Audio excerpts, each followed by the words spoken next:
Hello, our treasures out there. Yes, you are our treasured viewers and patrons. We value you, big and small. Treasure. Oh, see, I have a little treasure box on my hand. It's stuck there actually with duct tape just to say. I love truth in advertising.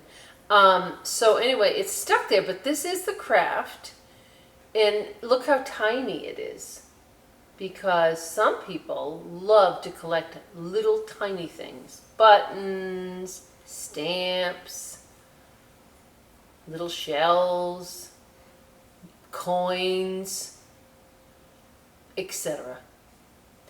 And our story today is just about that same topic. A little girl who is a collector of little things. Although, unfortunately, she gets herself in a bit of a jam, right? In some trouble. And so let's just pause. I'm going to take the duct tape treasure box off my fingers. We'll get back to that, my friends. We'll get back to our craft. But I want to talk to you about Ruthie and the Not So Teeny Tiny Lie. And this is Laura Rankin that did this piece, this book. And Ruthie is the cutest little fox. Isn't she, darling? She's in kindergarten. Maybe they call it Foxy Garden. I don't know what they call it. I think they still call it kindergarten. And it is just truly a story that teaches young and old, big and small, remember the word small, the value in being truthful. Let us see what Ruthie gets into. And it's dedicated to all the wonderful teachers who help our children through their not so teeny tiny troubles. You go, teachers. Ruthie loved tiny things. The tinier the better. Her toys were the teeniest imaginable. She had dinky dinosaurs, itty-bitty trains, ponies no bigger than your pinky, and teddy bears that were barely there. See? She likes all those little tiny things. Sweet Ruthie. Ruthie found tiny treasures too. At the beach, she searched for the smallest seashells. I almost got stuck on smallest seashells. The flowers she picked were no bigger than fairy wings. She even had an eggshell from a hummingbird right inside that little matchbook box. And here she is on the bus. And whenever Ruthie went, she carried some teeny thing in her pocket. That is her little safety field. Remember, we've talked about carrying something that, it's our comfort, creature comfort. One day at school recess, after jump rope and swings, Ruthie took a turn on the twirling bar. Here's the twirling bar. I guess it's supposed to be like, I don't know how these twirling bars work. I guess you get on there and spin somehow, whatever. But look! There is something in the grass, small by sweet Ruthie. When she landed, she saw something in the grass. It was a tiny little box with a teensy window and even tinier buttons on the top. She couldn't believe her luck. It was a teeny tiny camera. Well, that would be something worth playing with for sure, especially if it worked. Ruthie looked through its little window, and then she pressed the button on the top to take a picture. Click, just like a real camera. This was absolutely the best thing Ruthie had ever found, and it was hers. Finders keepers, losers weepers. Click, click. She tried it out every which way. Say cheese, clouds. Click. Say cheese, little bug. Click. Say cheese, school. Say cheese, Martin. Click. But Martin didn't say cheese. Martin said, hey, that's my camera. Ah, we see a conflict evolving, don't we? Yes, we do. Martin and Ruthie. Ruthie was startled. No, it's mine. Give it to me, said Martin. It's mine. It's not. Is not. Oh, she said, is too. No, it's not, shouted Ruthie, and she raced back to the classroom, and she took the tiny camera with her. Ooh, I see trouble brewing ahead, and okay, I guess Martin's a little bear, and the teacher's a bear as well. What's going on? Asked Miss Olson. Ruthie's got my camera, cried Martin. I got it for my birthday and I dropped it on the playground.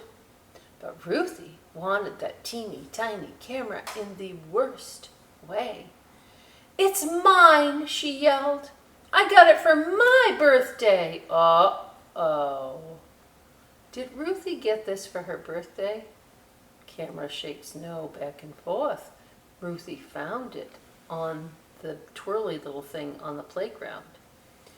Well, that wasn't true at all. Not one teeny tiny bit. But at that moment,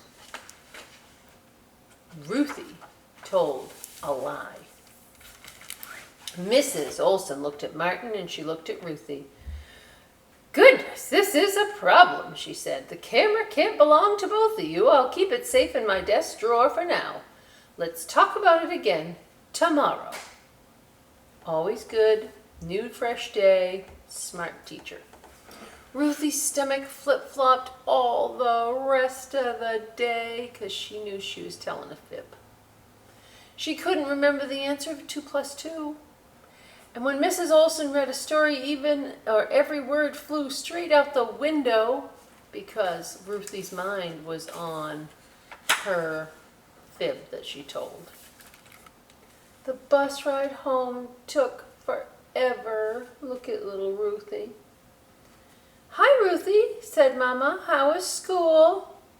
Okay, mumbled Ruthie with her head down. Usually you get home from school and you're hungry and you're all full of energy. Dinner was macaroni and cheese. Ruthie's favorite, but she couldn't eat not one little bite.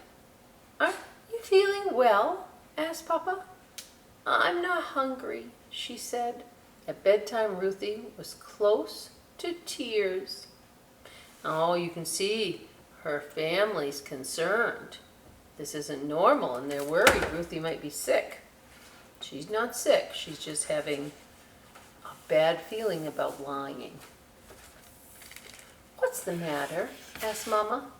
So Ruthie told Mama and Papa the whole story.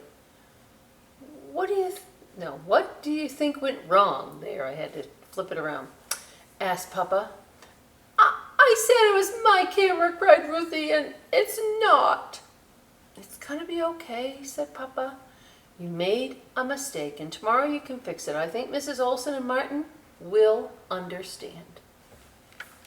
Will Martin understand? Ruthie took something of his. I don't know. But the next morning, Ruthie could barely eat, and maybe Mrs. Olson wouldn't understand. Maybe Ruthie would have to sit in the timeout corner. Maybe Martin would never talk to her again. Maybe no one would ever talk to her again. Not one teeny weeny word. The school, oh wow. Look, poor little Ruthie. Look how long it looks to walk up to Mrs. Olson's desk. The school bell was about to ring. Ruthie took a deep breath and began the long walk to the front of the room. Mrs. Olson's desk seemed very far away. Facing the music is difficult. Good morning, Ruthie, said Mrs. Olson. I have something to tell you, said Ruthie in a very, very small voice. The camera isn't mine. I didn't get it for my birthday. I found it on the playground. Well, what do you think sweet Miss Olson will do with Ruthie? Mrs. Olson didn't make her sit in the timeout corner. She didn't even look mad. Instead, she gave Ruthie a hug and kissed the top of her head. "Thank you for telling the truth." And Mrs. Olson, that took a lot of courage. "I'm very sorry, Martin," said Ruthie. "It's okay," said Martin.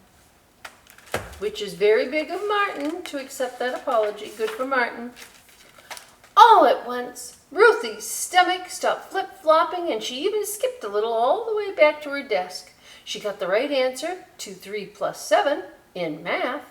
After lunch, Mrs. Olson read the funniest story Ruthie had ever heard. And on the short bus ride home, Ruthie realized she didn't miss the teeny tiny camera, not one teeny tiny bit. Telling the truth is hard all the time. Yep, takes work, even for big people.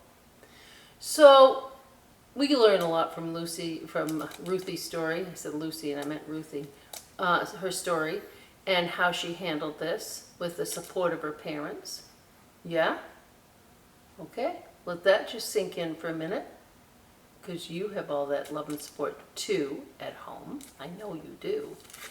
And let's go over and make ourselves our own teeny tiny treasure box. You ready? See you in a minute. A-crafting we will go, a-crafting we will go, hi-ho the dairy-o, a-crafting we will go.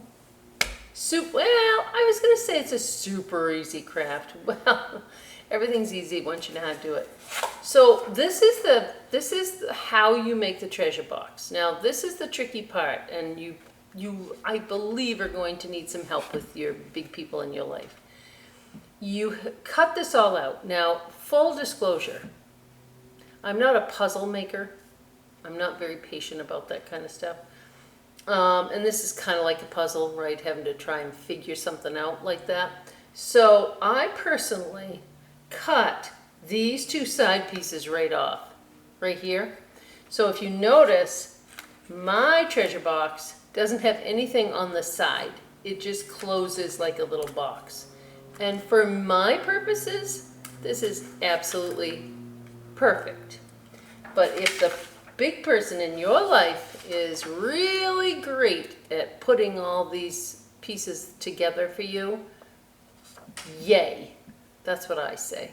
But I'm just telling you, you can take these 2 side pieces off and not have to do all that extra cutting, and you still get a cute little box. And what happens once you do all the folds, this is how I did it. You could glue it. I just taped it. Okay, now your job is the fun part. You get to decorate. So how do you do that? So you're going to have some stickers. Watch, it's a raining stickers. Oh, there goes 2. All right, that was a little dramatic, but there you go. So there's some stickers, and then some pom-poms. Oh, I have to do it again because that was so much fun. Raining pom-poms. There you go. And then little shiny baubles. And I'm not going to rain those. I'll rain them right here. Raining shiny bubbles, because those will be hard to pick up. So you are going to have the fun time of going ahead and decorating it. And then, lastly, in your kit, Mr. Jared here at the library said I can put little presents inside the kits this time. And watch this one. Ready? I'm going to open my treasure chest. Yeah, I'm open. And I look inside. Oh, it's a little crab to remind me not to be crabby. Well, or whatever. So you'll have some kind of fun little present to put inside your box. And that starts your treasure hunting experience as Ruthie had. Until next time, make sure to tell the truth and do it with a smile on your face. Bye-bye.